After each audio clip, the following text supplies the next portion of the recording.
پیدا ہو گئے جن میں وہاں کے نوجوانوں کو خود ہی سوچنا اور عمل کرنا پڑا۔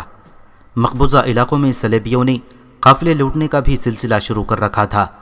قافلے اتنے عام نہیں تھے، تاجر اور دیگر سفر کرنے والے اکٹھے ہوتے رہتے تھے۔ ان کی تعداد 150-200 ہو جاتی تو قافلے کی صورت میں چلتے تھے۔ یہ ایک حفاظتی اقدام ہوتا تھا۔ قافلے کے ساتھ لڑنے والے مسلح افراد بھی ہوتے تھے، گھوڑوں اور اونٹوں کی افراد بھی ہوتی تھی، تاجروں کا بے شمار مال اور دولت ہوتی تھی۔ قافلے میں چندے کنبے بھی ہوتے تھے، یہ لوگ نقل مکانی کرتے تھے۔ صلیبی استبداد میں آئے ہوئے مسلمان اکثر وہاں سے ہجرت کر کے مسلمانوں کی حکمرانی کے علاقوں میں جاتے رہتے تھے۔ اتنے بڑے قافلے کو چند ایک ڈاکو نہیں لوٹ سکتے تھے، قافلے والے مقابلہ کرتے تھے۔ صلیبیوں نے یہ کام اپنی فوج کے سپرد کیا تھا۔ انہیں اگر کسی قافلے کی اطلاع مل جاتی تو اپنی فوج کے 1-2 دستوں کو صحرائی لوگوں کے بھیس میں بھیج کر اسے لوٹ لیتے تھے۔ قافلوں میں صرف مسلمان ہوتے تھے۔ یہ جرم ان صلیبی بادشاہوں نے بھی کرایا اور لوٹے ہوئے مال سے حصہ وصول کیا، جنہیں آج تاریخ میں صلیبی جنگوں کا ہیرو بنا کر پیش کیا جا رہا ہے۔ اس جرم میں مسلمان امراء بھی شامل تھے۔ وہ چھوٹی چھوٹی اسلامی ریاستوں کے حکمران تھے، ان کے پاس فوج بھی تھی۔ لوٹے ہوئے قافلوں کے 2-4 آدمی فریاد لے کر ان حکمرانوں کے دربار میں جاتے تھے تو ان کی سنوائی نہیں ہوتی تھی، کیونکہ ان حکمرانوں کو بھی صلیبی لڑکیوں، شراب اور تھوڑے سے سونے کی صورت میں حصہ دیا کرتے تھے۔ اگر یہ حکمران چاہتے تو صلیبی ڈاکوؤں کا قلاقمہ کر سکتے تھے، مگر انہوں نے صلیبی ڈاکوؤں کو ایسی کھلی چھٹی دے رکھی تھی کہ یہ ڈاکو ان کی ریاستوں کے اندر بھی آ کر لوٹ مار کر جاتے تھے۔ صلیبیوں نے انہیں اندھا کر کے یہ فائدہ بھی اٹھایا کہ ان کی ریاستوں کے سرحدی علاقے ہڑپ کرتے گئے۔ انہوں نے بعض چھوٹی چھوٹی ریاستوں کو مسلسل ڈاکوؤں سے پریشان کر کے جزیہ بھی وصول کرنا شروع کر دیا تھا۔ اس طرح سلطنت اسلامیہ سکڑتی چلی جا رہی تھی۔ نور الدین زنگی اور صلاح الدین ایوبی ان مسلمان ریاستوں پر بھی قبضہ کرنا چاہتے تھے۔ ان حکمرانوں کو وہ صلیبیوں سے زیادہ خطرناک سمجھتے تھے۔ ایک بار نور الدین زنگی نے صلاح الدین ایوبی کو ایک پیغام بھیجا تھا جس میں کئی اور باتوں کے علاوہ ان چھوٹے چھوٹے مسلمان حکمرانوں کے متعلق لکھا تھا۔ ان مسلمان حکمرانوں نے اپنی عیش و عشرت کے لیے اپنی ریاستیں صلیبیوں کے پاس گروی رکھ دی ہیں۔ وہ کفار سے تحفے اور زر و جواہرات اور اغوا کی ہوئی مسلمان لڑکیاں لیتے ہیں اور اسلام کا نام ڈبوتے جا رہے ہیں۔ یہ مسلمان کفار سے زیادہ ناپاک اور خطرناک ہیں۔ وہ بادشاہی کے نشے میں بدمست ہیں اور صلیبی ان کی جڑوں میں داخل ہو گئے ہیں۔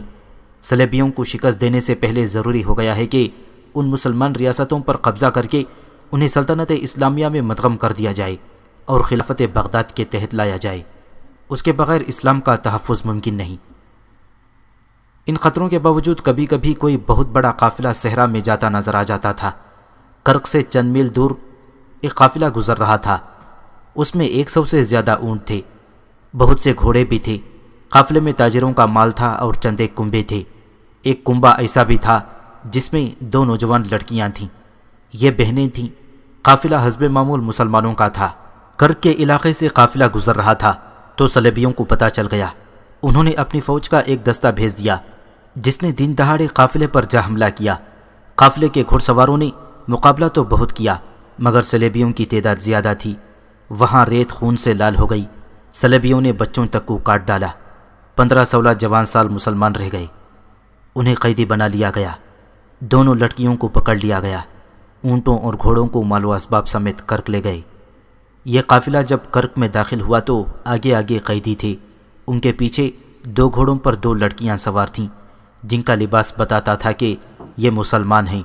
ان کے پیچھے صلیبی تھے جن کے چہروں پر نقاب تھے اور ان کے پیچھے مال و اسباب سے لدے ہوئے اونٹوں کی قطار تھی۔ لڑکیاں رو رہی تھیں۔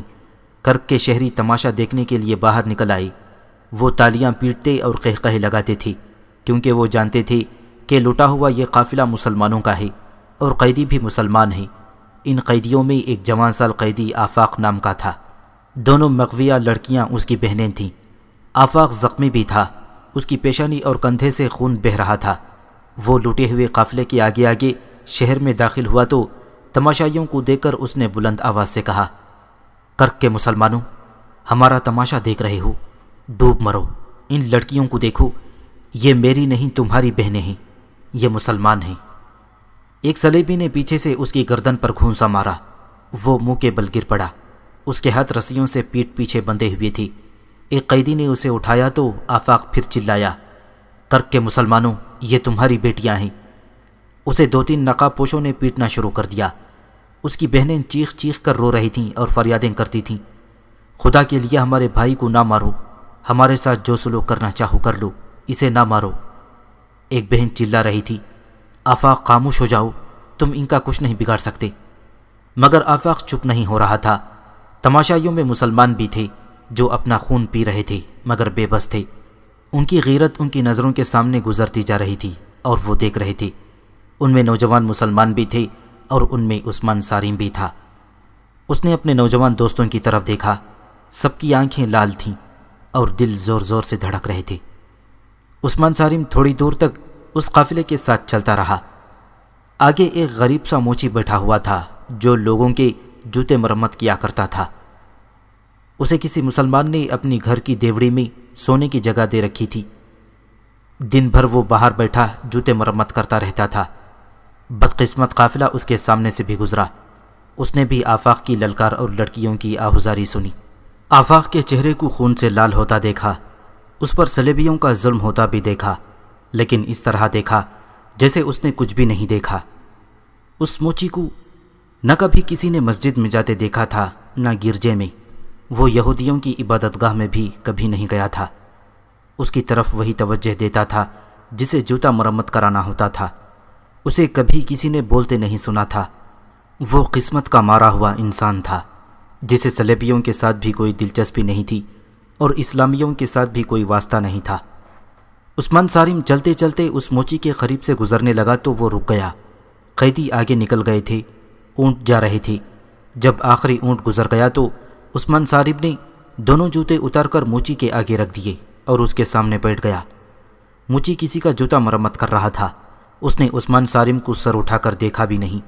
عثمان نے ادھر ادھر دیکھ کر سرگوشی میں کہا، ان دونوں لڑکیوں کو آج رات آزاد کرانا ہے۔ جانتے ہو یہ لڑکیاں رات کو کہاں ہوں گی؟ موچی نے سر اٹھائے بغیر اتنی دھیمی آواز میں پوچھا کہ عثمان سارم کے سوا کوئی اور نہیں سن سکتا تھا۔ ہاں جانتا ہوں، عثمان سارم نے جواب دیا، صلیبی بادشاہوں کے پاس ہوگی، لیکن ہم میں سے کسی نے بھی وہ جگہ اندر سے نہیں دیکھی۔ میں نے دیکھی ہے، موچی نے اپنے کام میں مگن رہ کر کہا، وہاں سے لڑکیوں کو نکالنا ممکن نہیں۔ تم کس مرض کی دوا ہو؟ عثمان سارم نے ایسے لہجے میں کہا جس میں جذبات کا لرزہ اور غصہ تھا۔ کہنے لگا، ہماری رہنمائی کرو، اگر ہم لڑکیوں تک پہنچ گئے تو پکڑے گئے تو لڑکیوں کی گردنیں کاٹ دیں گے، انہیں صلیبیوں کے پاس نہیں رہنے دیں گے۔ کتنے جوانوں کی قربانی دے سکتے ہو؟ موچی نے پوچھا۔ جتنے جوان مانگو گے، عثمان سارم نے کہا۔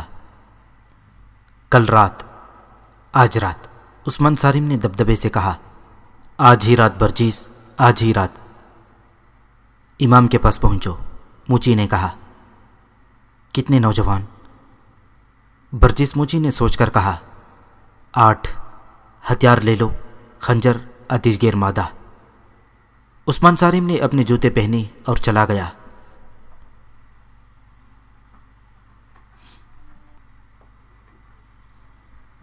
سورج ابھی غروب نہیں ہوا تھا۔ عثمان سارم نے راستے میں اپنے ساتھ ہمجولیوں کو گھروں سے بلا کر انہیں امام کے گھر پہنچنے کو کہا اور خود امام کے گھر چلا گیا۔ یہ اسی مسجد کا امام تھا جس میں عثمان سارم کی ملاقات پاگل سے ہوئی تھی۔ عثمان نے ہی امام کو اپنی زمین دوز جماعت کی امامت پیش کی تھی جسے جماعت کے ہر فرد نے قبول کر لیا تھا۔ یہ لوگ کسی نہ کسی کے گھر میں مل بیٹھتے اور لائحہ عمل تیار کرتے تھے۔ اب ان 2 مغویہ لڑکیوں کا مسئلہ سامنے آ گیا تو عثمان سارم نے ان کی رہائی کا ارادہ کر لیا جو دراصل خودکشی کا ارادہ تھا۔ وہ موچی کے کہنے کے مطابق امام کے گھر چلا گیا۔ امام بے چینی سے اپنی دیوڑی میں ٹہل رہا تھا۔ عثمان سارم کو دیکھ کر وہ رک گیا اور پوچھا، عثمان، تم نے اس قیدی کی للکار نہیں سنی؟ معلوم ہوتا تھا وہ لڑکیاں اس کی بہنیں تھیں۔ میں اسی للکار پر لبیک کہنے آیا ہوں محترم امام، عثمان سارم نے کہا۔ برجیس آ رہا ہے اور میرے ساتھ دوست بھی آ رہے ہیں۔ تم کیا کرو گے؟ امام نے پوچھا۔ تم کر ہی کیا سکو گے؟ میں جانتا ہوں کہ ہماری بے شمار لڑکیاں کافروں کے قبضے میں ہیں، مگر ان 2 لڑکیوں نے مجھے امتحان میں ڈال دیا ہے۔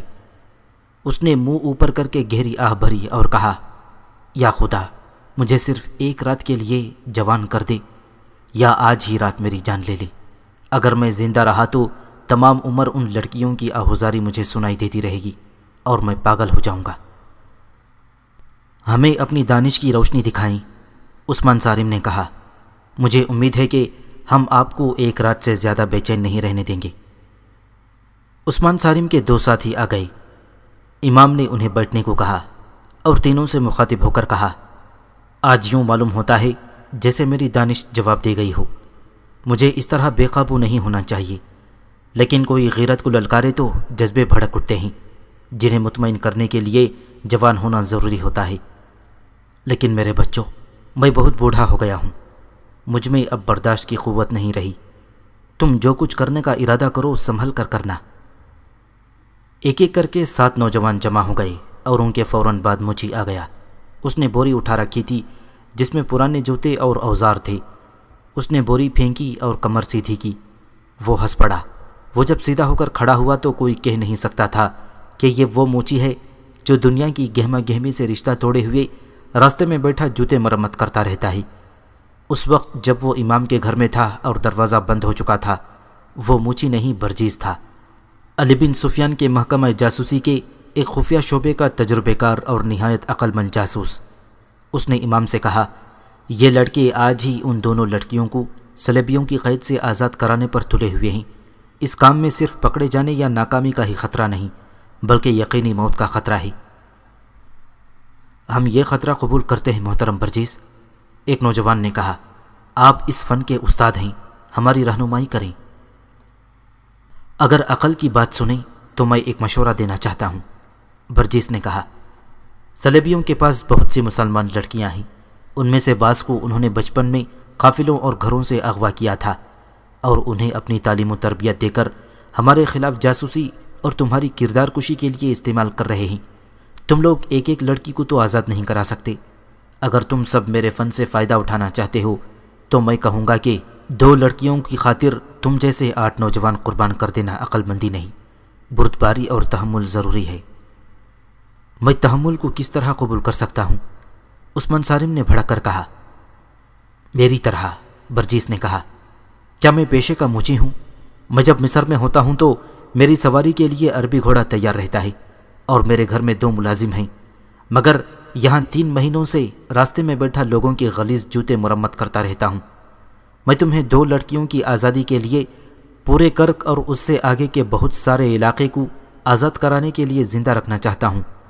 برداشت کرو، انتظار کرو۔ عثمان صارم اور اس کے 7 دوست برداشت کی حدوں سے نکل چکے تھے۔ ان کی باتوں سے پتہ چلتا تھا کہ ان میں انتظار کی بھی ہمت نہیں رہی۔ وہ کسی کی رہنمائی کے بغیر ہی اس جگہ پر حملے کرنے کو تیار تھے جہاں توقع تھی کہ لڑکیاں ہوں گی۔ انہوں نے امام کی بھی باتیں سننے سے انکار کر دیا۔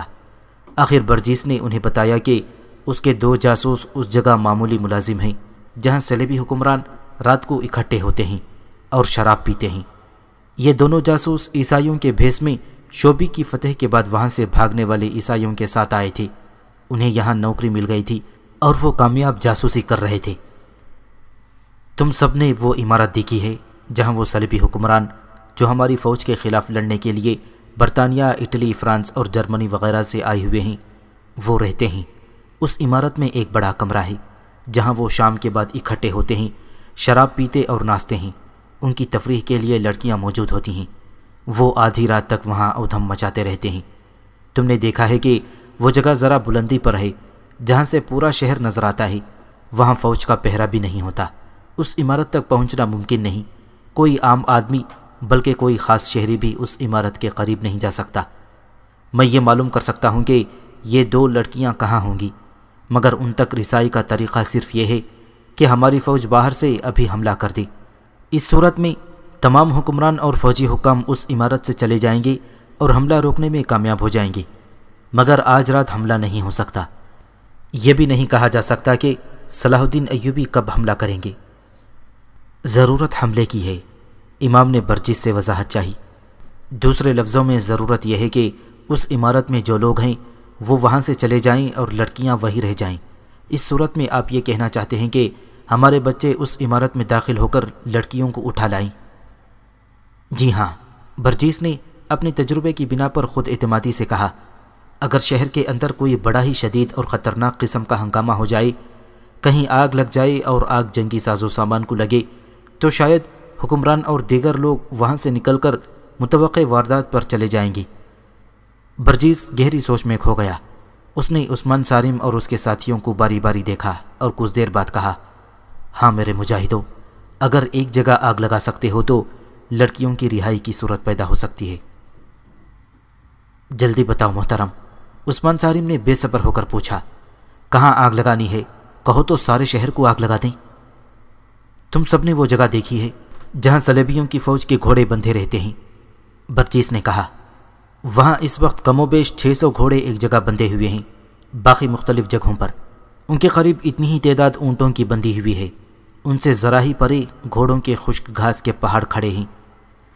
اس سے تھوڑا ہٹ کر فوج کے خیموں کے ڈھیر پڑے ہیں۔ وہاں گھوڑا گاڑیاں بھی کھڑی ہیں اور ایسا سامان بے شمار پڑا ہے جسے فوراً آگ لگ سکتی ہے، مگر اس کے ارد گرد سنتری گھوم پھر رہے ہیں۔ وہاں سے رات کے وقت کسی کو گزرنے کی اجازت نہیں۔ اگر تم اس گھاس اور خیموں کے انباروں کو آگ لگا سکو تو میں یقین سے کہتا ہوں کہ صلیبی حکمران ساری دنیا کو بھول کر وہاں پہنچ جائیں گے۔ گھاس، کپڑے اور لکڑی کے شعلے آسمان تک جائیں گے۔ سارے شہر پر خوف طاری ہو جائے گا۔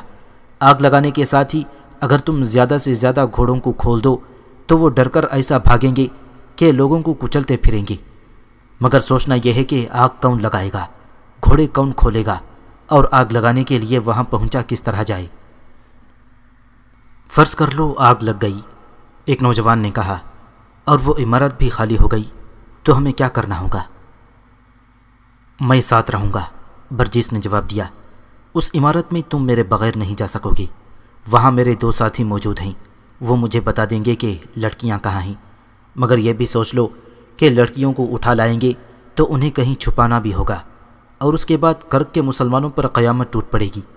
صلیبی یقین ہی نہیں کریں گے کہ یہ مسلمانوں کے سوا کسی اور کا کام ہو سکتا ہے۔ مسلمان پہلے کتنے کچھ آرام میں ہیں؟ امام نے پوچھا۔ میں مشورہ دیتا ہوں کہ ہم یہ کام کر گزریں۔ صلیبیوں کو معلوم ہو جانا چاہیے کہ مسلمان کتنا ہی مجبور اور بے بس کیوں نہ ہو، وہ غلام نہیں رہ سکتا، اور اس کا وار جگر چاک کر دیا کرتا ہے۔ برجس تو تھا ہی کمانڈو قسم کا جاسوس۔ وہ کئی راز معلوم کر کے سلطان ایوبی تک پہنچا چکا تھا، لیکن اسے اس قسم کی تخریب کاری کا کوئی موقع نہیں ملا تھا۔ وہ ایسی شدید کارروائی کو ضروری سمجھتا تھا تاکہ صلیبیوں کو معلوم ہو جائے کہ مسلمان کیا کچھ کر سکتا ہے۔ اس نے عثمان سالم اور اس کے ساتھیوں کو سمجھانا شروع کر دیا کہ انہیں کیا کرنا ہے۔ اس سلسلے کی 2 کڑیاں بہت نازک تھیں۔ ایک یہ کہ آگ لگانے کے لیے 3-4 لڑکیاں جائیں، وہ سنتری سے کسی اعلیٰ فوجی حکام کا پتہ پوچھیں اور سنتری کو مار ڈالیں۔ برجس نے لڑکیوں کو بھیجنے کی اس لیے سوچی تھی کہ عورت، خصوصاً نوجوان لڑکی جو تاثر پیدا کر سکتی ہے، وہ کوئی مرد نہیں کر سکتا۔ مرد شک پیدا کر سکتا ہے۔ دوسرا خطرناک مرحلہ یہ آیا کہ کتنے نوجوان صلیبی حکمرانوں کی عمارت پر حملہ آور ہوں۔ برجس اور امام نے متفقہ طور پر کہا کہ زیادہ نہ ہوں، یہی 8 ہوں تو بہتر ہے، کیونکہ زیادہ ہجوم نظر آ سکتا ہے اور کسی نہ کسی کے پکڑے جانے کا خطرہ زیادہ ہوگا۔ پھر یہ مسئلہ پیدا ہوا کہ اتنی دلیر لڑکیاں کہاں سے ملیں گی؟ عثمان سالم نے کہا کہ ایک اس کی بہن نور ہوگی، ایک اور نوجوان نے کہا کہ دوسری اس کی بہن ہوگی، باقی 6 نوجوانوں میں کسی کی بہن نہیں تھی۔ امید ظاہر کی گئی کہ یہ 2 لڑکیاں اپنی اپنی ایک سہیلی کو ساتھ لے لیں گی۔ برجس نے ان لڑکیوں کو ان کا کام سمجھانے کی ذمہ داری اپنے اوپر لی۔ سورج غروب ہو گیا تھا۔ امام مسجد ایک طرف چلا گیا، باقی سب ایک ایک کر کے باہر نکلے۔ سب سے آخر میں برجس باہر نکلا۔ وہ پھر وہی موچی تھا جسے کچھ خبر نہیں تھی کہ اس کے ارد گرد کیا ہو رہا ہے۔ وہ جھکا جھکا اس طرح مری ہوئی چال چل رہا تھا جیسے ساری دنیا کے رنج و غم کا بوجھ اس کے کندھوں پر گر پڑا ہو۔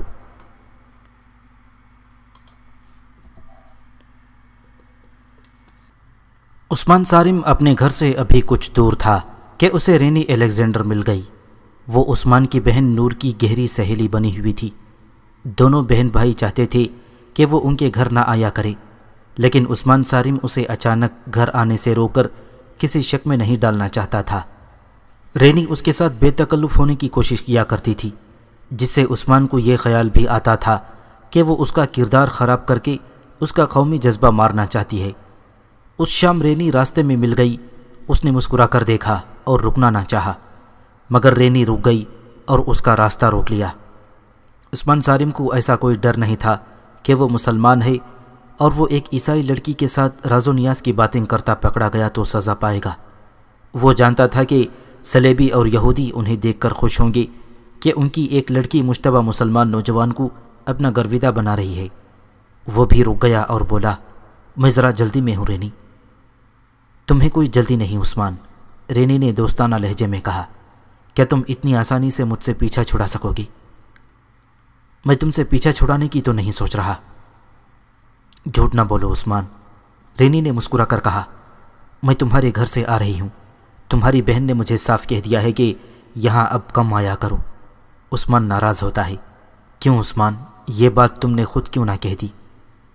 عثمان صارم خاموش ہو گیا۔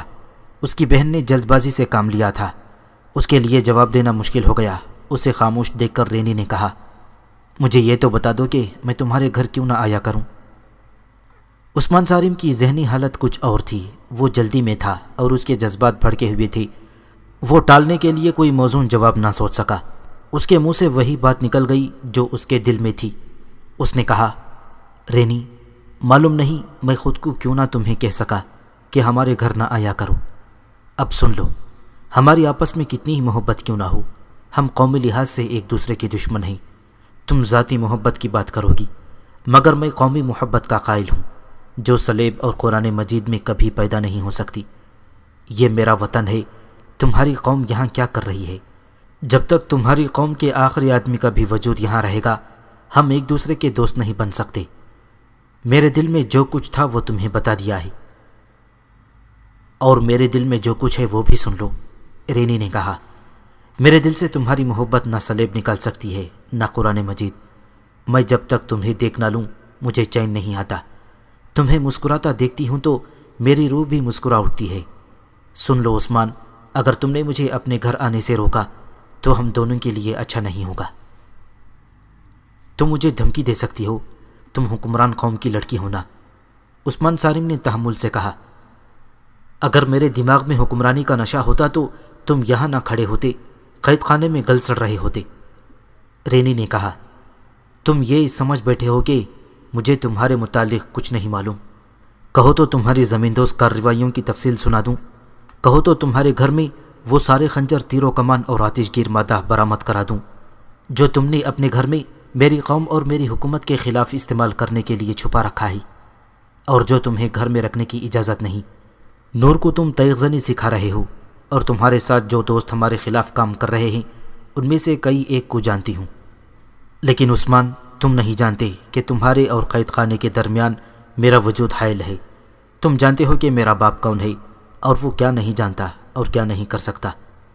وہ 5 مرتبہ گھر میں بتا چکا ہے کہ عثمان کی گرفتاری ضروری ہو گئی ہے۔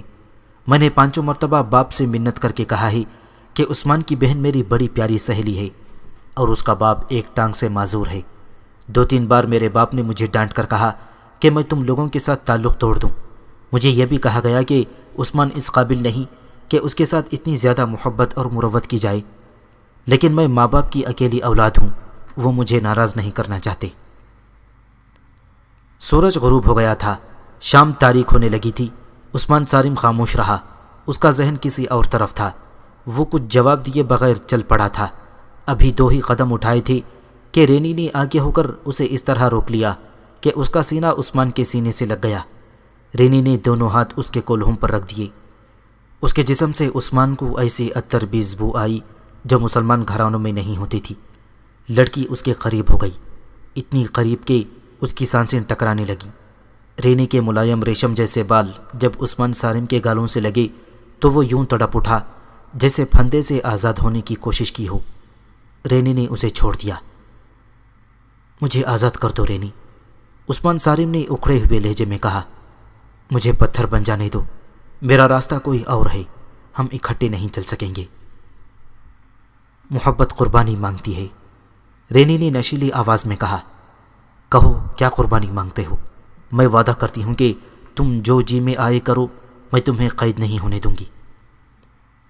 اور میں تم سے وعدہ کرتا ہوں، عثمان صارم نے طنزیہ کہا، کہ میں تمہیں بتاؤں گا ہی نہیں کہ میرے جی میں کیا آئی ہے اور میں کیا کرنے والا ہوں۔ میں تمہارے اس حسین جسم اور ریشمی بالوں کے جادو میں نہیں آؤں گا، تو پھر مجھے ثابت کرنا پڑے گا کہ میں تمہارے لیے قربانی کر سکتی ہوں۔ رینی نے کہا، جاؤ عثمان، تم جلدی میں ہو، لیکن میں تمہارے گھر آنے سے باز نہیں آؤں گی۔ عثمان صارم دوڑ پڑا۔ رینی اسے دیکھتی رہی اور آہ بھر کر چلی گئی۔ عثمان صارم گھر میں داخل ہوا تو برجس وہاں پہنچ چکا تھا۔ عثمان صارم اندر چلا گیا اور اپنے ماں باپ اور نور کو تفصیل سے بتایا کہ صلیبیوں نے مسلمانوں کا ایک قافلہ لوٹا ہے اور 2 لڑکیوں کو بھی ساتھ لے آئے ہیں۔ اس نے تمام تر واقعہ سنا کر کہا، وہ اپنے ساتھیوں کے ساتھ ان لڑکیوں کو آزاد کرانے جا رہا ہے اور اس مہم میں نور کی بھی ضرورت ہے۔ عثمان صارم کے باپ کی ٹانگ صلیبیوں کے خلاف لڑتے ہوئے جوانی میں کٹ گئی تھی اور وہ باقی عمر اس افسوس میں کاٹ رہا تھا کہ وہ جہاد کے قابل نہیں رہا۔ اس نے عثمان سے کہا، بیٹا، تم نے اگر اتنے خطرناک کام کا ارادہ کر لیا ہے تو مجھے یہ سننا نہ پڑے کہ تم نے اپنے ساتھیوں کے ساتھ غداری کی ہے۔ اس کام میں پکڑے جانے کا امکان زیادہ ہے۔ اگر تم پکڑے گئے اور تمہارے ساتھی نکل آئے تو جان دے دینا، اپنے ساتھیوں کے نام پتے نہ بتانا۔ میں تمہیں صلاح الدین ایوبی کی فوج کے لیے جوان کر رہا تھا، لیکن تمہاری بہن کی شادی کر کے تمہیں رخصت کرنے کا سوچا تھا۔ جاؤ اور میری روح کو مطمئن کر دو۔ ایک بار پھر سن لو، میں کسی سے یہ نہیں کہلوانا چاہتا کہ تمہاری رگوں میں صارم کا خون نہیں تھا۔ باپ نے بیٹی کو بھی اجازت دے دی۔ عثمان صارم نے اسے بتایا کہ برجس دیوڑی میں بیٹھا ہے اور وہ اس مہم کی کمان اور رہنمائی کرے گا۔ باپ دیوڑی میں برجس کے پاس چلا گیا۔ عثمان نے نور سے کہا کہ وہ فوراً اپنی 1 یا 2 ایسی سہیلیوں کو بلا لائے جو اس کام میں شامل ہونے کی جرات رکھتی ہیں۔ نور اسی وقت باہر نکل گئی اور ذرا سی دیر میں 2 سہیلیوں کو بلا لائی۔ اتنے میں عثمان صارم کا ایک ساتھی اپنی بہن کے ساتھ آ گیا۔ ایک ایک کر کے 7 جوان آ گئے۔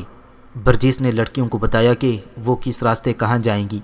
راستے میں انہیں ایک سنتری روکے گا۔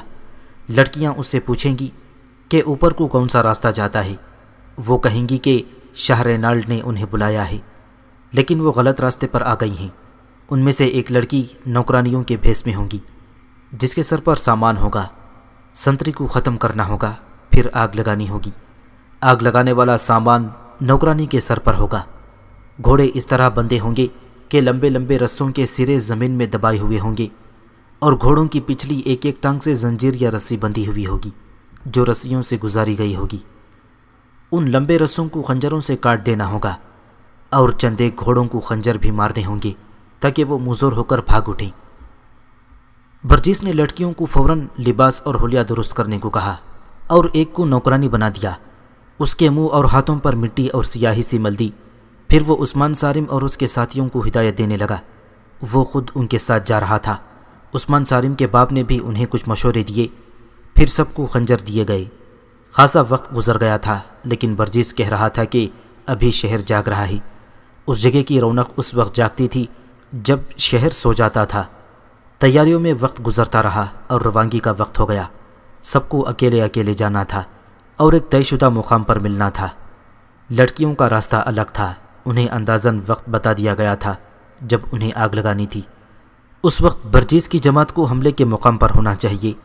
یہ بے حد نازک اور خطرناک مہم تھی جس میں وقت کی غلطی اور کسی کی کوئی بے احتیاطی سب کو ایسے قید خانے میں ڈال سکتی تھی جو جہنم سے کم نہیں تھا۔ سب سے زیادہ خطرہ لڑکیوں کا تھا، کیونکہ وہ لڑکیاں تھیں۔ تصور کیا جا سکتا تھا کہ ان کے پکڑے جانے کی صورت میں ان کا کیا حشر ہوگا۔ نور نے کہا کہ پکڑے جانے کا خطرہ ہوا تو لڑکیاں اپنے خنجروں سے خودکشی کر لیں گی۔ وہ کفار کے ہاتھ زندہ نہیں آئیں گی۔ شہر پر خاموشی طاری ہوتے ہوتے سارا شہر خاموش ہو گیا۔ کہیں کوئی روشنی نظر نہیں آتی تھی۔ صرف ایک جگہ تھی جہاں رات کے سکوت کا ذرہ بھر اثر نہیں تھا۔ یہ وہ عمارت تھی جہاں صلیبیوں کی متحدہ کمان کا ہیڈ کوارٹر تھا۔ وہیں صلیبی حکمرانوں اور اعلیٰ کمانڈروں کی رہائش بھی تھی۔ یہ لوگ اس ہال میں ایک ایک کر کے آ چکے تھے جہاں وہ ہر رات شراب نوشی اور رقص کی محفل جمایا کرتے تھے۔ اس رات ان کا موضوع 2 نئی مسلمان لڑکیاں اور مال و اسباب تھا جو قافلے سے لوٹا گیا تھا۔ کسی نے پوچھا کہ یہ لڑکیاں کسی اور کام بھی آ سکتی ہیں۔ اس کا جواب ایک فوجی کمانڈر نے یہ دیا تھا کہ لڑکیاں بالغ ذہن کی ہیں، اس لیے انہیں جاسوسی وغیرہ کے لیے استعمال نہیں کیا جا سکتا۔ ایک کی عمر 16-17 سال ہے اور دوسرے کی 22-23 سال، کچھ عرصہ تفریح کے لیے استعمال ہو سکتی ہیں، اس کے بعد انہیں اپنے 2 فوجی افسروں کے حوالے کر دینا۔ ایک اعلیٰ کمانڈر نے کہا وہ ان کے ساتھ شادی کر لیں گے۔ یہ لڑکیاں ان کے ہنسی مذاق اور غلیظ باتوں کا موضوع بنی رہیں اور وہ مسلمانوں کے خلاف نفرت کا اظہار کرتے رہے۔ اس وقت لڑکیاں 2 الگ الگ کمروں میں تھیں، وہ رو رو کر بے حال ہو رہی تھی۔ دونوں کے ساتھ ایک خادمہ تھی۔ یہ ادھیڑ عمر عورتیں بڑی خرانٹ اور اس فن کی ماہر تھیں۔ وہ لڑکیوں کو نہلا چکی تھیں اور انہیں رات کا لباس پہنا رہی تھیں۔ لڑکیوں نے کچھ بھی نہیں دیکھا تھا، ان کے آگے ایسے ایسے کھانے رکھے گئے تھے جو انہوں نے کبھی خواب میں بھی نہیں دیکھے تھی، لیکن انہوں نے کسی چیز کو ہاتھ نہیں لگایا تھا۔ دونوں کو ایک دوسرے کے متعلق معلوم نہیں تھا کہ وہ کہاں ہے اور اس کے ساتھ کیا بیت رہی ہے۔ دونوں عورتیں انہیں بڑی ہی حسین سبز باغ دکھا رہی تھیں۔ ایک کو بتایا جا رہا تھا کہ اسے فرانس کے بادشاہ نے پسند کیا ہے جو اسے زر و جواہرات میں لاد دے گا۔ دوسری کو جرمن کے بادشاہ کی ملکہ بننے کے خواب دکھائے جا رہے تھے۔ اس کے ساتھ ہی انہیں بڑے پیار سے دھمکیاں بھی دی جا رہی تھیں کہ انہوں نے اگر ان بادشاہوں کو ناراض کیا تو وہ انہیں فوجی سپاہیوں کے حوالے کر دیں گے۔ یہ لڑکیاں صحرائی دیہات کی رہنے والی تھیں، کوئی ایسی بزدل بھی نہیں، لیکن بے بس ہو گئی تھیں، اپنے تحفظ میں کچھ بھی کرنے کے قابل نہیں رہی تھیں۔ ان کے ماں باپ اور بڑے بھائی نے ان کی عصمت کی خاطر صلیبی استبداد کے علاقے سے ہجرت کی تھی، مگر صلیبیوں کے پھندے میں آ گئیں۔ لڑکیاں پکڑی گئیں، ماں باپ مارے گئے اور بھائی قید ہو گیا تھا۔ خدا کے سوا ان کی مدد کرنے والا کوئی نہ تھا۔ وہ قید سے نکل بھاگنے کے بھی قابل نہیں تھیں۔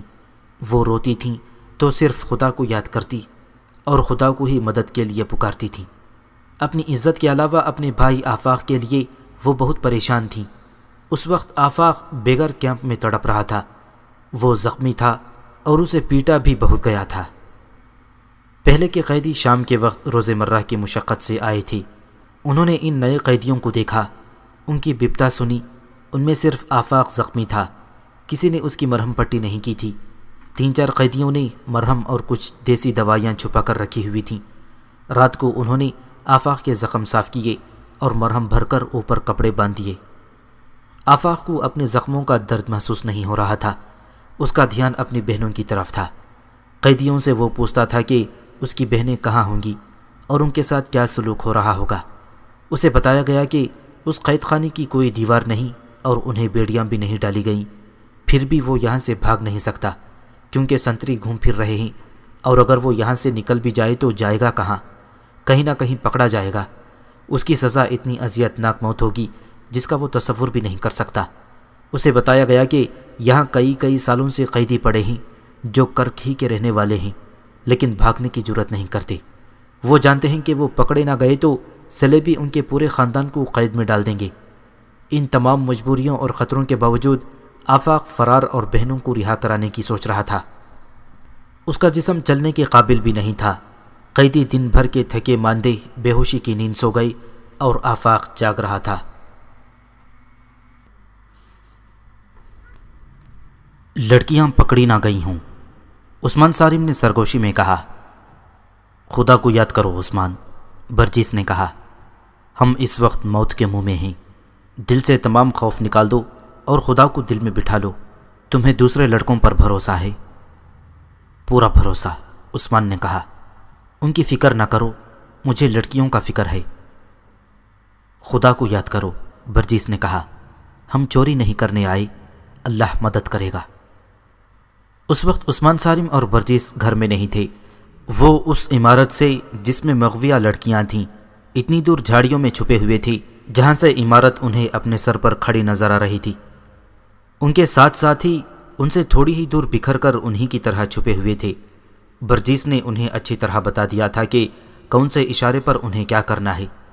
عثمان سالم کو ان 4 لڑکیوں کا غم تھا جو فوجی سامان اور گھاس کو آگ لگانے کے لیے گئی تھیں۔ ان میں اس کی اپنی بہن النور بھی تھی۔ اس وقت تک آگ لگ جانی چاہیے تھی۔ توقع یہ تھی کہ اگر اسکیم کامیاب رہی تو آگ کے شعلے اٹھیں گے، پھیلیں گے۔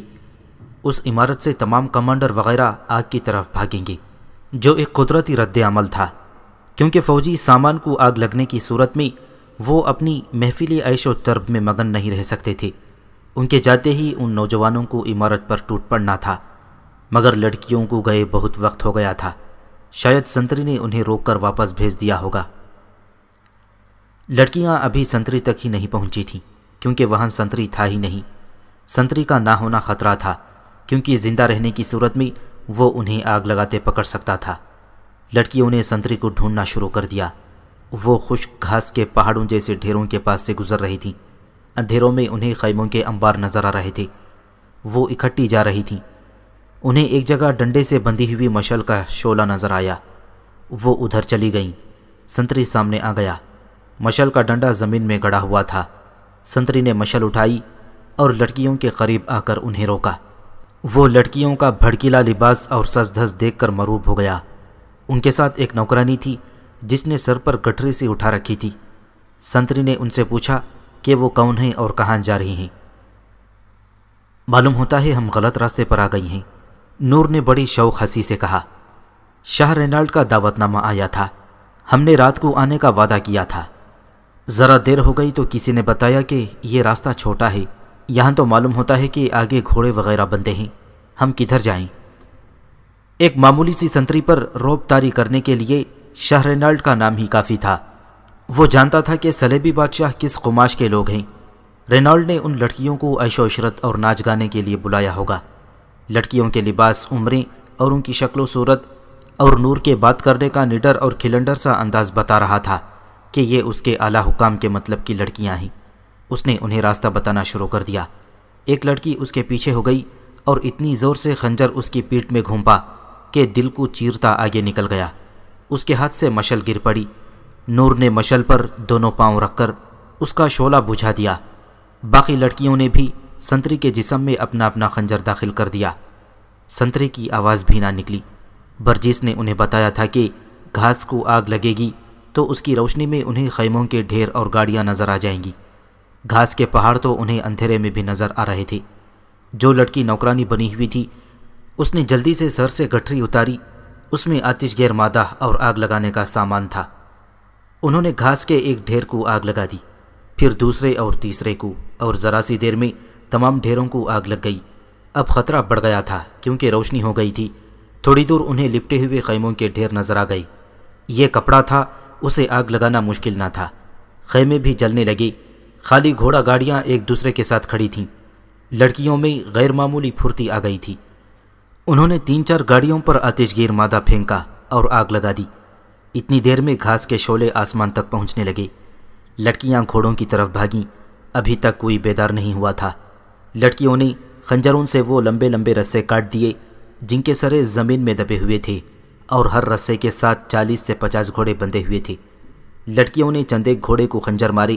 وہ بدک کر اور شعلوں کے ڈر سے ہیبت ناک آواز سے ہنہنانے لگے اور اندھا دھند بھاگنے لگے۔ جو گھوڑے کھل نہ سکے انہوں نے اودھم برپا کر دیا۔ معلوم نہیں کتنے گھوڑے کھل کر ادھر ادھر دوڑنے اور ہنہنانے لگے تھے۔ اونٹ کھلے تھے اور آرام سے بیٹھے تھے۔ وہ اٹھ کھڑے ہوئے اور اندھا دھند بھاگنے لگے۔ چاروں لڑکیاں بے لگام گھوڑوں اور بے مہار اونٹوں کے نرغے میں آ گئیں۔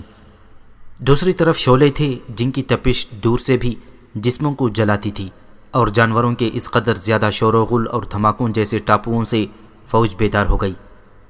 مغویاں لڑکیوں کو دلہنیں بنا دیا گیا تھا۔ دونوں کے کمروں میں بیک وقت ایک ایک آدمی داخل ہوا۔ یہ صلیبیوں کے جنگجو حکمران تھے۔ وہ شراب میں بدمست تھے۔ خادمائیں باہر نکل گئیں۔ لڑکیاں کمروں میں بھاگ دوڑ کر پناہیں ڈھونڈنے لگیں۔ ان کی عصمت کا پاسبان خدا کے سوا کوئی نہ تھا۔